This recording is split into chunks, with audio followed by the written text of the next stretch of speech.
យ៉ាងណាថាសំទោហងណាមានហេតុការណ៍ចោលឆក់ទូរស័ព្ទបើ iPhone 013ឥឡូវត្រូវបានចាប់បានហើយនៅម្ដុំទឹកល្អទី3ច្បាស់អត់បងចាព្រោះគាត់តែឆក់ទូរស័ព្ទខ្ញុំឲ្យទូរស័ព្ទហ្នឹងគាត់ហុចឲ្យខ្ញុំដោយផ្ទាល់ដៃមិញនេះពេលប្រជាពលរដ្ឋវាយគាត់មិញនេះបងខ្ញុំថាមួយណាហុចឲ្យបាយបងខ្ញុំតែចេញពីហ្នឹងទៅប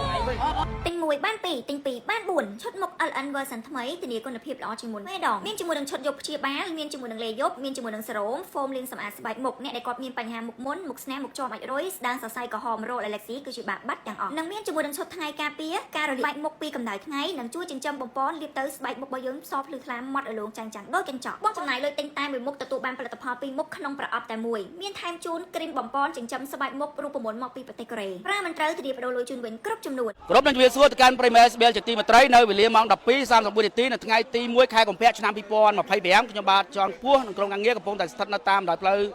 265ក្នុងសង្កាត់បឹងសាឡាងខណ្ឌទូកោករាជបំពេញដោយមុននេះបន្តិចមានករណីអំពើឆក់បាទជនសង្ស័យ2នាក់បាទធ្វើសកម្មភាពនៅចំណុចចិត្តនឹងសាហេងលី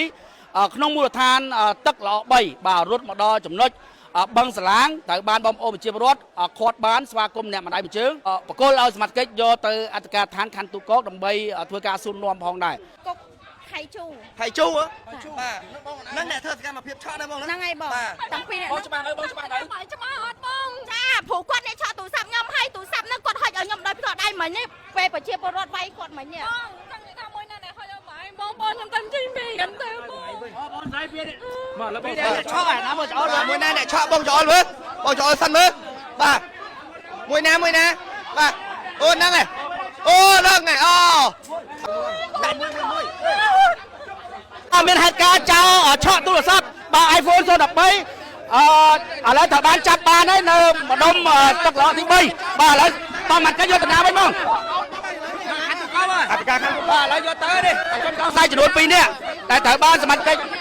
ខាត់ខ្លួនបានបាទឆក់ទូរស័ព្ទតាំងពីសាហេងលីរហូតមកដល់ចំណុចចិត្តនឹងអធិការខណ្ឌទូកោកត្រូវបានប្រជាពលរដ្ឋឲ្យខាត់បានឥឡូវយកទៅប្រិមត្តនេះបងហើយមានបញ្ញាបងយ៉ាងណាថាសំទោហងណាសំទោហងម៉ាក់ណាបងសំទោបងស្រីណែនេះនិយាយសំទោបងស្រីណែអត់សំទោបងអស់គ្នាសំទោបងអស់គ្នាបាទទៅហើយបាទប្រិមត្តទស្សនិកជនជាទីគោរពបាទឥឡូវនេះជនសង្ស័យអូនណែបងបកកើតមែនអូនបងខ្ញុំអត់មានសំពោដែរខ្ញុំចង់សំពោដែរចាមានមកធ្វើໄວបងខ្ញុំអញ្ចឹងបងអត់មានបាត់បាទប្រិមត្តទស្សនិកជនជាទីគោរពបាទឥឡូវគឺបងស្រីបាទជនសង្ស័យគឺបានสนองពោបាទកុំឲ្យប្រហឹងសារទៅលើបងគាត់នេះកាន់អីចាប់ជាក់ស្ដែងវាមករហូតលេងតាមរហូតចាខ្ញុំស្រែកថាចោលរហូតបងអ្នកណៃជិះម្នាក់ឯងមែនខ្ញុំជិះម្នាក់ឯងអូចុះ2នាក់ហ្នឹងច្បាស់ហើយណាចាមិនទូរស័ព្ទឃើញនឹងដៃវាទូរស័ព្ទវាហុចឲ្យខ្ញុំផ្ទាល់ដៃវាពេលគេវាយវាហុចទូរស័ព្ទហ្នឹងឲ្យខ្ញុំផ្ទាល់ដៃអូពេលដែលគេវាយគឺវាហុចទូរស័ព្ទឲ្យបងឯងវិញចាអូនឯងមានតាមញ៉ាំទៅកាន់ពួកគាត់ដែរជាពិសេសគ្រួសារគាត់មិញដែលគាត់មកមិនទេបងនៅក្មេងៗឲ្យលក្ខណៈថានៅក្មេងៗឲ្យដៃជើងល្អទៀតអត់គូធ្វើអញ្ចឹងទេព្រោះយើងអាចមានការងារធ្វើដែរល្អជាងហ្នឹងយើងអត់គូមកលួចឆក់គេអញ្ចឹងទេព្រោះដៃជើងយើងល្អយើងអត់គូមកលួចឆក់គេអញ្ចឹងទេបើឆក់ចាស់ណាគេខ្ញុំមិនដឹងឯងឆក់ប៉ះខ្ញុំដេញតាមដល់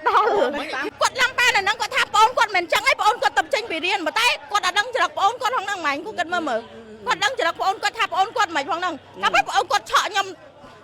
បងគាត់ឆក់ខ្ញុំប៉ុណ្ណឹងហើយគាត់មិនទូទៅណៃទុកណាបានឆក់បានមិត្តភក្តិខ្ញុំឆាតមកហើយតែខ្ញុំលើកតបឆាតមិត្តភក្តិខ្ញុំហ្នឹងហើយហើយពេលទៅវាឆក់យកទៅបណ្ដោយហើយខ្ញុំដេញតាមវារហូតហ្មងដេញតាមរហូតហ្មងហ្នឹងហើយខ្ញុំដេញតាមដល់រហូតហ្មង iPhone 013ត្រូវបានជនសង្ស័យបាទចំនួន2នាក់បានធ្វើសកម្មភាពឆក់នេះគឺជាម៉ូតូរបស់គាត់បើតាមការបញ្ជាក់ពីជនរងគ្រោះវិញគឺឆក់តាំងពីចំណុចសាហេងលីបាទហើយតាមរហូតមកដល់នឹងចិត្តខណ្ឌទូកោកត្រូវបានសមាជិកក៏ដូចជាប្រជាពលរដ្ឋហ្នឹងខាត់បាទស្វាគមន៍អ្នកម្ដាយបញ្ជើងបកគលឲ្យសមាជិកបន្ទាប់ពីកាត់ហែហ្នឹងបងបាទត្រូវជាបងស្រីជនសង្ស័យបានមកហ្នឹងធ្វើការឡាំប៉ាបាទដែលលើកឡើងថាបងគាត់នៅរៀនតែជាក់ស្ដែងជនរងគ្រោះតាមបាទជនសង្ស័យដែលធ្វើសកម្មភាពឆក់ជាក់ស្ដែងនៅម្ដុំស្អែកលីទូរស័ព្ទកាន់នឹងដៃមិនមែនអ្នកណា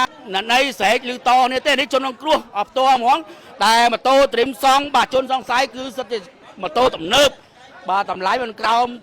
$1000ទេប្រិមត្តនេះបាទមានស្លាកលេខភ្នំពេញ 1KC 26កៅគុតសូមចាំឡងទៀត 1KC 26កៅគុតត្រូវបានសមាជិកបាទនាំជនសង្ស័យទាំងពីរយកទៅ អត្តការឋានខណ្ឌទូកោដើម្បីធ្វើការដោះស្រាយទៅតាមទីទីមកទូជនជាទីគោរពនេះគឺជាអំពើឆក់ដែលត្រូវបានជនរងគ្រោះជាមនុស្សស្រីបានដេញតាមបាទដែលគាត់ធ្វើសកម្មភាពឆក់បាទ iPhone 013 ទៅបានយកបានវិញភ្លាមពេលដែលគាត់បានធ្វើសកម្មភាពឆក់បាទចេញពីដៃជនរងគ្រោះដែលកំពុងតែបើកទូរស័ព្ទឆាតទៅមិត្តភ័ក្តិយ៉ាងណាមិញនេះជាព័ត៌មានបឋមដែលយើងទទួលបានហើយសូមបាទប្រុងប្រយ័ត្នបាទចំពោះទស្សនសម្បត្តិដែលមានតម្លៃបាទគុំទាញទូរស័ព្ទក៏ដូចជាស្ពាយកាបូបផ្ដេសផ្ដាសនៅតាមផ្លូវសាធារណៈជនសង្ស័យវាអាចឆ្លៀតឱកាសធ្វើសកម្មភាពគ្រប់ពេលវេលាពេលដែលយើងធ្វើការធ្វើប្រហែសអរគុណប្រិយមិត្តកម្មចំណាយពេលខ្ញុំបាទចង់ពោះសូមគោរពលា